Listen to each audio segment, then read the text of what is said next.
حضرت عثمان کو کس بات پہ شہید کیا کہ منافق اٹھے، وقت کا جو خلیفہ ہو، وقت کا صدر ہو، جو ملک کو فتح کرنے والا، اور ان کو شہید کر دیا جائے۔ بات صرف اتنی تھی، انہوں نے کہا کہ تم نے اپنے رشتہ داروں کو گورنر بنا دیا ہے۔ کیا کر دیا؟ اب تم نے اپنے رشتہ داروں کو گورنر بنا دیا ہے۔ حضرت عثمان تو ان کو بار بار کہتے رہے کہ بھئی کوئی ثبوت لے کر آؤ، کسی نے تمہارا حق کھایا ہو، کسی نے تمہارے ساتھ ناانصافی کی ہو، کسی نے تمہارے ساتھ ناجائز کام کیا ہو، تمہارا حق نہیں دیا، تمہارے ساتھ ناانصافی کی، لیکن ان کے پاس کوئی جواب نہیں تھا۔ سب اپنا اپنا کام کر رہے تھے۔ یہ بلوائی 800-900 بلوائی تھے، حج کے دن تھے، یہ 800-900 بلوائی مدینے میں آئے ہیں، انہوں نے اپنا ڈیرہ جمایا ہے، چاروں طرف جو ہے وہ بلوائی تھے، 800-900 بلوائی تھے۔ جمعے کا دن ہے، حضرت عثمان رضی اللہ تعالی عنہ منبر پر کھڑے ہو کر جمعہ کا خطبہ دے رہے ہیں۔ وہاں سے ایک بلوائی کھڑا ہوا، دوسرا کھڑا ہوا، تیسرا کھڑا ہوا، چوتھا کھڑا ہوا، اور انہوں نے کہا کہ ہم آپ کا خطبہ نہیں سنیں گے، اور اتنے غصے میں آ گئے کہ انہوں نے حضرت عثمان رضی اللہ تعالی عنہ کو اتنا مارا کہ حضرت عثمان رضی اللہ تعالی عنہ ممبر نبوی سے گر کر بے ہوش ہو گئے، اور آپ کے ہاتھ میں جو عصا تھی، لکڑی تھی، ایک بدبخت نے آ کر اس کو توڑ دی۔ حالانکہ یاد رکھیں یہ وہ عصا ہے، یہ وہ لکڑی ہے جو حضور پاک صلی اللہ علیہ وسلم نے دی تھی۔ یاد رکھیں یہ وہ عصا ہے جو حضرت ابو بکر نے بھی اسی عصا کو استعمال کیا، یاد رکھیں حضرت عمر نے بھی اس کو استعمال کیا، یہ وہ عصا تھی، ایک بدبخت نے آ کر اس کو توڑ دی۔ حضرت عثمان، آپ کے کچھ چاہنے والے تھے، کچھ دوست احباب تھے، انہوں نے حضرت عثمان کو اٹھایا، گھر پر پہنچایا۔ رات کا وقت ہے، حضرت علی رضی اللہ تعالیٰ عنہ آئے، اپنے کچھ ساتھیوں کے ساتھ آئے، اور حضرت عثمان سے کہا کہ عثمان تم کیا کر رہے ہو؟ وقت کے خلیفہ ہو، ہر طرف تمہارے گورنر ہے، چاروں طرف تمہاری فوج ہے، ان کو کہہ دو یہ 800-900 بلوائی کیا شر پہ لا رہے ہیں۔ لیکن حضرت عثمان رضی اللہ تعالیٰ عنہ کی بات سننا، یہ اگر ہم ہوتے ہیں نا، ہم تو غصے والے لوگ ہیں، اگر ہم پر کوئی ہاتھ اٹھا دے، بھائی اس کو مار دو، قتل کر دو، اٹھا دو، جیل میں ڈال دو۔ حضرت عثمان وقت کے خلیفہ دیکھو، حضرت عثمان نے فرمایا نا کچھ نہ کہو، یہ لوگ مجھے قتل کرنا چاہتے ہیں، میں اپنے قتل کے لیے حضور پاک صلی اللہ علیہ وسلم کے شعر میں شر پسند نہیں کرتا۔ حضرت علی نے پھر دوسری بات کہی کہ آپ اس طرح کریں کہ آپ شام چلے جائیں، جہاں پر حضرت معاویہ کی حکومت ہے وہاں پر چلے جائیں۔ حضرت معاویہ تو ایک طاقت تھی نا اس وقت، ہر ظالم اس سے لرزتا تھا، ڈرتا تھا، اس لیے تو وقت کے جو دشمن تھے لوگوں کو ان کے خلاف لے کے گئے۔ حضرت معاویہ تو ایک طاقت تھی اس وقت۔ حضرت عثمان نے فرمایا کہ دیکھو میرے نبی نے یہ ارشاد فرمایا ہے کہ اللہ تم لوگوں کو طاقت دے، مدینے میں موت آ جائے تو تمہیں چاہیے کہ مدینے میں مر جاؤ تاکہ میں تمہاری سفارش کر سکوں، اور تم مجھے مدینے سے جانے کے لیے کہہ رہے ہو۔ حضرت علی نے فرمایا کہ آپ اس طرح کریں، مکے چلے جائیں۔ اس نے کہا کہ میں تو مکے سے مدینے آیا ہوں، میں مکے نہیں جا سکتا۔ بہرحال حضرت عثمان نے کوئی بھی بات نہیں مانی، اور ان بدبختوں نے چاروں طرف گھیرا تنگ کر دیا۔ حضرت عثمان رضی اللہ تعالیٰ عنہ کو چھوٹا سا گھر ہے، چاروں طرف جو ہے یہ بلوائی ہے، کوئی چیز اتنا پیرا سخت ہو گیا کہ کوئی چیز باہر سے اندر نہیں آ سکتی، کوئی چیز اندر سے باہر نہیں جا سکتی، اتنا پیرا سخت ہو گیا۔ حضرت علی نے جو نوجوان تھے، حضرت حسن، حضرت حسین، حضرت محمد ابن طلحہ کو، حضرت عبداللہ ابن عمر کو، یہ نوجوان تھے اس وقت، ان کو حکم دیا کہ حضرت عثمان کے گیٹ پر کھڑے ہو جاؤ اور کسی کافر کو، کسی دشمن کو اندر نہ آنے دو۔ کئی دن گزر گئے، اب کوئی چیز بھی اندر سے باہر نہیں جا سکتی، کوئی چیز باہر سے اندر نہیں آ سکتی، سخت پیرا لگا ہوا ہے، اندر کھانے کے لیے کچھ بھی چیز نہیں ہے، پینے کے لیے پانی نہیں ہے، سارے لوگ پیاسے ہیں، بھوکے ہیں۔ حضرت عثمان نے پیغام بھیجا حضرت علی کو، اگر ہو سکتا ہے تو تھوڑا سا پانی بھیج دو۔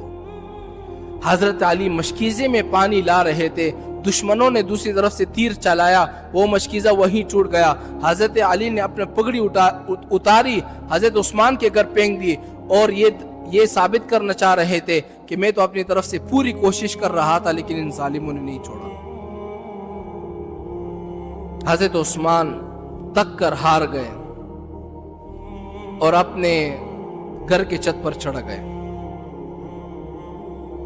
اور اعلان کر دیا کہ اے اہل مدینہ اور میرے باغی دشمن سب آ جاؤ، اکٹھے ہو جاؤ۔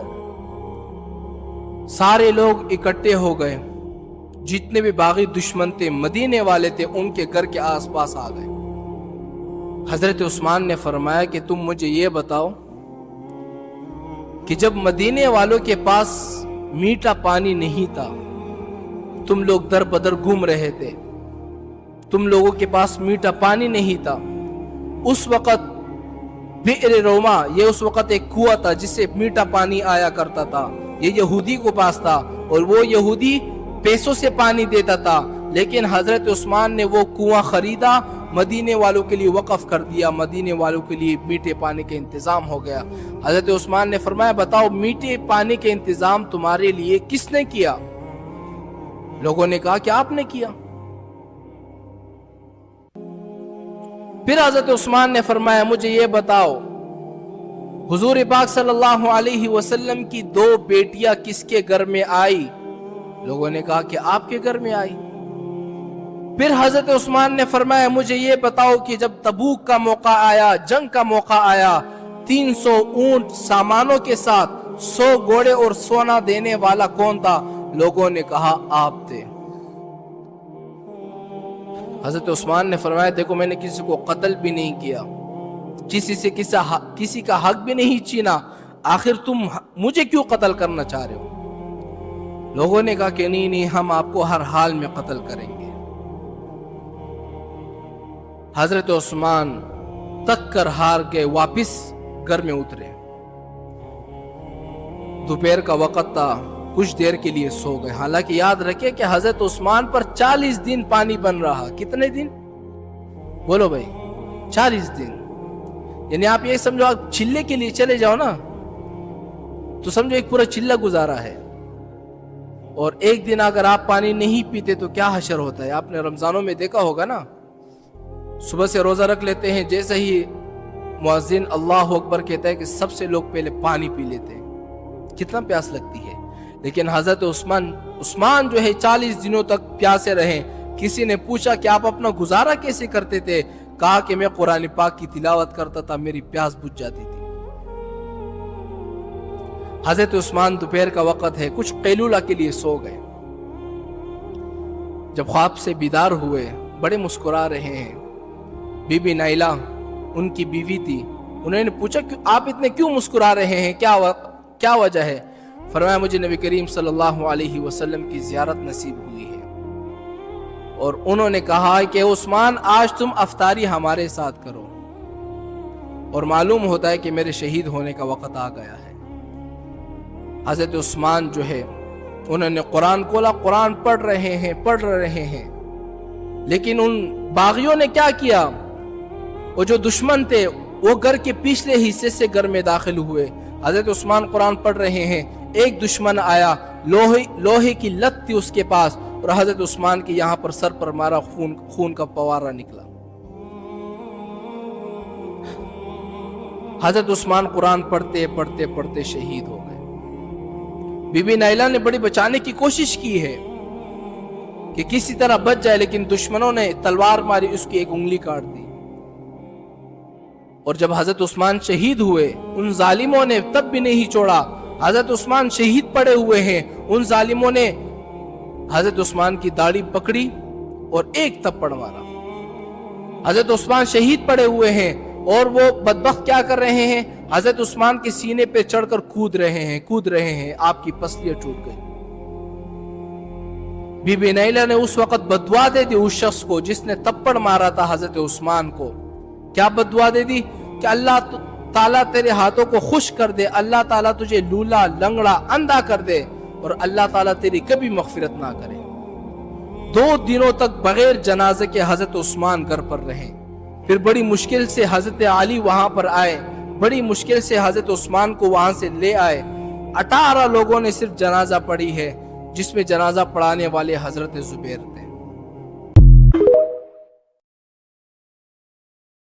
حضرت عمر بن عاص رضی اللہ تعالیٰ عنہ نے مصر خود فتح کیا تھا، خود فاتح تھے۔ حضرت عمر نے انہیں گورنر مصر بنا دیا۔ ان کا بیٹا ایک عام آدمی کے بیٹے کو کہنے لگا چلو اپنا اپنا گھوڑا دوڑاتے ہیں، بھلا کون جیتتا۔ گھوڑے دوڑے، عام آدمی کا بیٹا جیت گیا۔ گورنر صاحب کے بیٹے نے درہ اٹھایا، درہ اٹھا کر کے اس جیتنے والے غریب آدمی کی کمر پہ درے مارے۔ اس کو جب درے لگے تو بیٹے نے گھر آ کے باپ کو اپنی لہو لہان کمر دکھائی۔ باپ کے والد نے جب دیکھا نا لہو لہان ہے گردن، تو والد چیخے، روئے، اور پھر پتہ نہیں اگلے 1.5 منٹ میں اس بچے کے والد کو کیا ہوا، اس نے آنسو پونچھے اور بیٹے کو کہنے لگا میرے گھوڑے کے پیچھے بیٹھ۔ کہا کدھر جانا ہے؟ فرمانے لگے یہ ظلم کا دور نہیں، یہ عمر کا دور ہے۔ ہاں ایسی بات ہے کوئی جو مرضی کر جائے؟ بیٹھ میرے گھوڑے پہ۔ آدھی رات کے وقت پہنچے مدینے، اور باہر جا کے وہ آدمی پکارنے لگے، کہنے لگے عمر باہر آؤ، نکلو خوابگاہ سے۔ جب غریبوں پہ ظلم ہو تو پھر حکمرانوں کو سونے کی اجازت نہیں ہوا کرتی، باہر آؤ۔ فاروق اعظم آدھی رات کو اٹھ کے آیا، کیا ہوا؟ عمر دیکھ یہ بیٹا جو میں نے اپنے منہ کے نوالے کھلا کھلا کے پالا ہے، ذرا میرے لال کی پشت دیکھ، تیرے دور حکومت میں یہ حال ہوگا۔ حضرت فاروق اعظم نے کہا جاؤ بلا کے لاؤ فاتح مصر کو۔ حضرت عمر بن عاص بیٹے سمیت آئے۔ جناب فاروق اعظم فرمانے لگے مجمع میں کھڑا کر کے، فرمایا کیوں مارا تو نے اس کو؟ گردن جھک گئی۔ فرمایا تو گورنر کا بیٹا تھا اس لیے مارا ہے؟ اس غریب آدمی کے بچے کو کہا درے پکڑ اور گورنر کے بیٹے کو اس کے سامنے مار، اور اتنے مار کے اسے سمجھ آئے۔ اس کو درے لگ رہے تھے تو لوگ دیکھ رہے تھے۔ تھوڑی دیر گزری تو حضرت سیدنا عمر فاروق رضی اللہ تعالیٰ عنہ نے فرمایا گورنر مصر کو بھی سزا دو، اس کے کپڑے اتروا کے اسے ٹاٹ کا لباس پہناؤ۔ لوگ کہنے لگے حضور گورنر صاحب کی کیا غلطی؟ حضرت فاروق اعظم کہنے لگے اس بچے کے دل میں بات ڈالی کس نے کہ تو گورنر کا بیٹا ہے؟ کس نے بات ڈالی کہ تو چودھری کا بیٹا اور باقی کمی ہوتے ہیں؟ کس نے سکھایا اسے؟ وہ طاقتیں بھی ہم کچھ لیں گے جو سکھاتی ہیں کہ فلانا بڑا ہے فلانا چھوٹا ہے۔ فرمایا نہ، جب کوئی رسول اللہ کا کلمہ پڑھ لیتے ہیں وہ برابر ہو جایا کرتے ہیں۔ اس کو کس نے سکھایا؟ کس نے سکھایا اس کو؟ گورنر کو بھی۔ اور پھر حضرت عمر نے تاریخی جملہ کہا، حضرت عمر بن عاص کی طرف دیکھ کے فرمایا جب اللہ نے ان لوگوں کو آزاد پیدا کیا تم نے کیوں غلام بنا لیا؟ جب رب نے آزاد پیدا کیا تم نے کیوں غلام بنایا؟ عزیزو یاد رکھو انصاف کا بول بالا ہوتا ہے، پھر کوئی آدمی ڈرتا ہے، یہاں انصاف نہیں ملتا۔ اور میں آپ خود ایک بات یاد آ گئی، حضرت عمر کا زمانہ تھا، غسان کے بادشاہ نے کلمہ پڑھ لی۔ جو لوگ غریب کہلاتے ہیں نا وہ ذرا میری بات پہ زیادہ توجہ کریں، غریبوں کو سنانے لگا، غریب ذرا توجہ کریں۔ غسان کے بادشاہ نے اسلام قبول کر لیا، اور اسلام قبول کرتے ہی وہ آئے حج کرنے۔ حج کے بعد فارغ ہوئے تو ایک نفلی طواف کر رہا تھا غسان کا بادشاہ شاہ غسان۔ آج تو خانہ کعبہ میں بھی وی آئی پی پروٹوکول ملتا ہے، آج تو مسجد نبی میں بھی وی آئی پی پروٹوکول ہوتا ہے۔ ہاں آگے بھی دیکھتے صحیح تو کھڑا کہاں؟ یہاں بھی پولیس والوں نے بازو پکڑے، سوچو تو صحیح یہ حال کر دیا تم نے مذہب کا۔ طواف کعبہ ہو رہا، اور غسان کے بادشاہ نے جبہ پہنا ہوا ہے باریک اور لمبا، وہ طواف کعبہ کر رہا تھا تو ایک غریب آدمی کا پیر اس کے جبے پہ آ گیا۔ جب پیر آیا تو اس نے پلٹ کے غریب کے منہ پہ تھپڑ مارا۔ جب تھپڑ مارا تو اس غریب نے سیدنا فاروق اعظم کی عدالت میں مقدمہ کر دیا کہ بادشاہ نے تھپڑ مارا ہے۔ حضرت عمر فاروق رضی اللہ تعالیٰ عنہ نے بادشاہ کو بلایا، فرمایا تو نے اس غریب کو مارا ہے؟ کہا جناب اس نے پیر رکھا تھا۔ تو فرمایا پیر رکھا تھا تو کیا ہو گیا؟ تو نے کیوں لمبا جبہ پہنا تھا؟ تجھے سمٹ کے چلنا چاہیے تھا۔ کہا میرے لیے حکم کیا ہے؟ حضرت عمر کہنے لگے یہاں اسے رات میں راضی کر لے، ورنہ صبح اسی جگہ اسی کونے میں کعبہ کے سائے میں وہ غریب تیرے منہ پہ تھپڑ مارے گا اور تجھے تھپڑ کھانا پڑے گا۔ غریبوں سنو، ساری رات وہ غسان کا بادشاہ غریب کی منت کرتا رہا تو راضی ہو جا۔ غریبوں تم سے شکوہ ہے، تم 2-4 لاکھ پہ راضی ہو جاتے ہو۔ غریبوں تم سے شکوہ ہے، تم انصاف ہونے نہیں دیتے۔ غریبوں تم تھوڑی تھوڑی بات پہ مطمئن ہو جاتے ہو، تھوڑی تھوڑی بات۔ جتنے غریب تن ہے آسوں سے دور دور، اتنی ہی چادریں میں مزاروں سے چھین لوں، جتنے غریب گھر ہے اجالوں سے دور دور، اتنی ہی روشنی میں ستاروں سے چھین لوں۔ اتنی تو ہمتیں ہو میری کم سے کم بلند، شاہوں کے تاج فخر اشاروں سے چھین لوں۔ تمہاری زیادتی ہے، تم نے ظلم پروان چڑھایا ہے۔ جب تم چودھری کے کہنے پر ایم این اے کے کہنے پہ راضی ہو جاتے ہو، انصاف ہونے نہیں دیتے۔ ڈٹنا سیکھو، کھڑے ہونا سیکھو۔ اب اسے کہا نا راضی ہو جا، تو وہ غریب کہنے لگا میں راضی ہو جاؤں اور کل تو کسی اور کو بھی تھپڑ مارے؟